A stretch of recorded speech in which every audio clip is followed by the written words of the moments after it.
কাবা চত্বরের বাহিরের খুবই পরিচিত দৃশ্য এটি। রমজানের সময় এই ভিড়ের পরিমাণ আরো অনেক বেশি বেড়ে যায় এবং সেই সাথে বেড়ে যায় উমরা করার খরচ। বাংলাদেশে এরকম হাজারো মুসলমান আছেন শুধুমাত্র যারা টাকার অভাবে উমরা করতে যেতে পারেন না। তো তাদের উদ্দেশ্যে আজকের এই ভিডিওটা তৈরি করা, যে আপনি চাইলে কিভাবে 1 লাখ টাকারও কম খরচে উমরা করতে পারেন সেই বিষয়ে আজকে এখানে একটু কথা বলবো।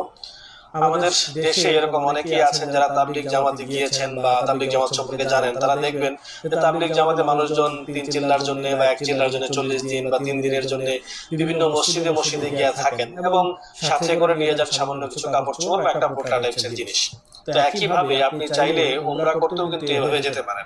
আর এটা হচ্ছে লাগেজ স্টোরেজ সেন্টার। তার মানে হচ্ছে কেউ যদি শুধুমাত্র হোটেল না নিয়ে একদিনের জন্য শুধু উমরা করার জন্য আসে, তো উনি লাগেজটা কোথায় রাখবেন? সেই ক্ষেত্রে এই জায়গায় লাগেজ রাখতে পারে। তো লাগেজ কি টোকেন নেয়?